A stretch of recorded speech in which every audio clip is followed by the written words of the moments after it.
ঘটনার মেন উদ্দেশ্য হলো অতিরিক্ত যাত্রীর চাপ। আপনার ছাদের উপরে বিভিন্ন জায়গায় লোকজন থাকার কারণে এলএম সাহেব এখানে যে ওয়াইম্যানেরা কাজ করেছিল এই ফ্ল্যাটটা উনি দেখতে পাইনি, দেখার পরে একবারে হাইড্রোলিক করার জন্য এই দুর্ঘটনা ঘটে। যেহেতু রেলে এখানে কাজ হচ্ছিল এই জন্য এই দুর্ঘটনা ঘটেছে। তবে দুর্ঘটনা ঘটার পরে এত বড় দুর্ঘটনা আল্লাহর কাছে শুকরিয়া যে কোনো হতাহত হয়নি। যিনি প্রাথমিকভাবে আহত হয়েছে তাদেরকে ফায়ার সার্ভিস তৎক্ষণিক আসা বিভিন্ন হাসপাতালে ভর্তি করা দিতে, তারা চিকিৎসা নিচ্ছে এই অবস্থায়। আর উদ্ধারের জন্য রেলের যারা আছে কর্মকর্তা কর্মচারী তারা আসিছে, আরও আসছে।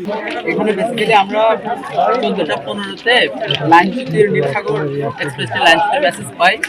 আমার মেসেজ পেয়ে 30 ইউনিট এখানে রেসপন্স করি এবং 47 জন ভিকটিমকে আমরা রেস্কিউ করে হসপিটালে করতে সক্ষম হয়েছি। এছাড়া আমাদের সার্চিং চলছে, আমাদের রেস্কিউরা ট্রাই করছে আরও ফার্স্ট এড দিয়ে হসপিটাল রেস্কিউ করছে।